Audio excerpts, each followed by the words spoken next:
Hello, it's Mitch Tarr, president and founder of ZenMarketing.com. And today I think we're going to talk strategy a little bit. I've been talking to some newer mailers lately or marketers lately, and I kind of get the impression that sometimes email marketing seems a little bit overwhelming.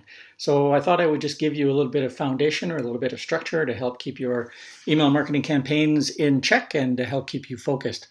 So sometimes you might feel a little bit overwhelmed by email marketing. There's a lot of moving parts and a lot of things that can go wrong when you do campaigns. Or sometimes if you feel like you're always rushed doing your emails, getting them out at the last minute or scrambling to get them done, and you kind of feel a little bit of anxious because of some self-imposed deadlines or management-imposed deadlines, or if you're rearranging or changing your emails constantly to account for this, or you haven't quite got an idea centered. So sometimes you're basically changing your mind at the last minute, and then of course you're redoing all the work, and there's room for errors or mistakes to creep in. And sometimes you're just plain hesitant about getting emails out the door because you're worried about getting them correct, or you're worried about what the response will be from your best customers or your newest prospects. So sometimes all of this stuff is sort of circulating around all at the same time. So I thought a little strategy to help you keep organized and focused would be helpful. Here's what we suggest. So if you feel like you're a little bit out of control, and if you're making mistakes because you're in a rush, here's three things which would be good remedies for that. Number one, create an editorial calendar. And what we do, this is an example of a Google Calendar for July of last year. 2013 was last year, depending on when you're listening to this. And essentially, you just look at the calendar and say, well, I want an email to go out on this Tuesday or that Tuesday or the following Thursday. And you start to sort of map out or plan out your campaigns in advance. A couple of things that come from doing this, one of them is you'll be able to see if there's any long weekends or dates that show up that could throw off your plans. Like you wouldn't do a launch the Thursday before a long weekend. You're not going to get much response at that time. So just kind of look for calendar dates that could throw off your plans. If you're doing a ramp up to Black Friday, this will kind of show you when you want your key messages to drop, and just put the dates in the calendar.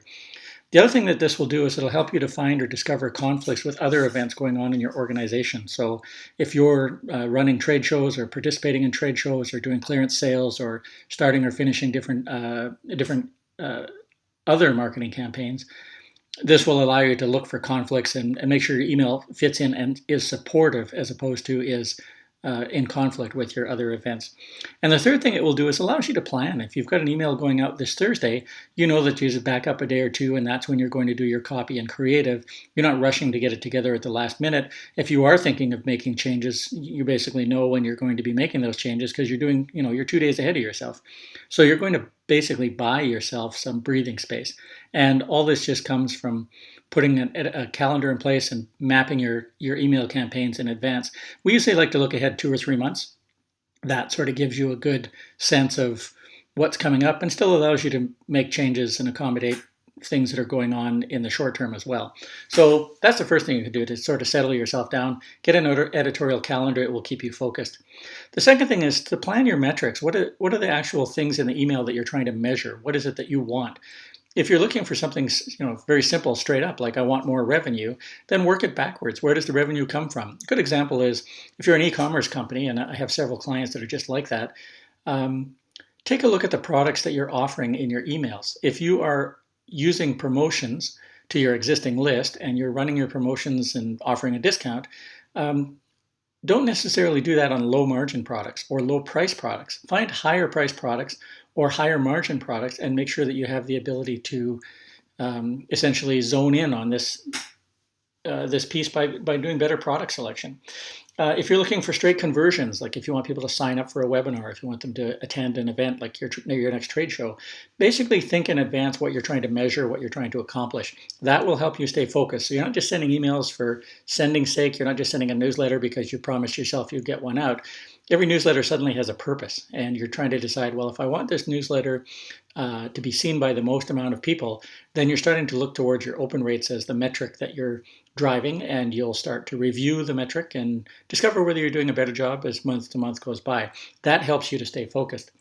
And the third thing is, don't let the tail wag the dog. Don't let a small thing kind of keep you distracted from the big thing. And a good example of this is if you have an unsubscribe rate, which is at 0.06%, and you think it should be at 0.03%, and maybe it fluctuates up and down, and you start fixating on this and trying to spend time on making this element work the best, this could be the difference between, depending on the size of your list, it could be the difference between 3 people unsubscribing and 6 people unsubscribing. And those additional 3 people that unsubscribe just really don't matter. It's such a small element of the big picture that focusing on it kind of puts your efforts in the wrong spot. But if your open rate oscillates back and forth between 13% and 26%, if you have a list of 10,000 names, that could be the difference between 1,300 people seeing your message and 2,600 people seeing your message. That's a big difference. That's where you want to spend your attention and focus and efforts to try and make improvements there. So don't let the little things distract you from the big things. And that's one of the reasons that the metrics really works. Focus on the big things and everything will kind of follow through. So start putting those 3 concepts into your email world. Think about the editorial calendar, allowing you to plan better. Figure out your metrics, allowing you to stay focused on the big things. And don't let the little things distract you from the big things. Don't let the tail wag the dog. And suddenly your email campaigns will be a lot more relaxed and you'll probably get a lot better results. As always, you can go to zenmarketing.com/help to learn more about what we do. If you want to learn how to do email marketing yourself, we've built a terrific course at nospamemailmarketing.com. Thanks very much. Hope you had some fun today on strategy, and we will talk to you next time.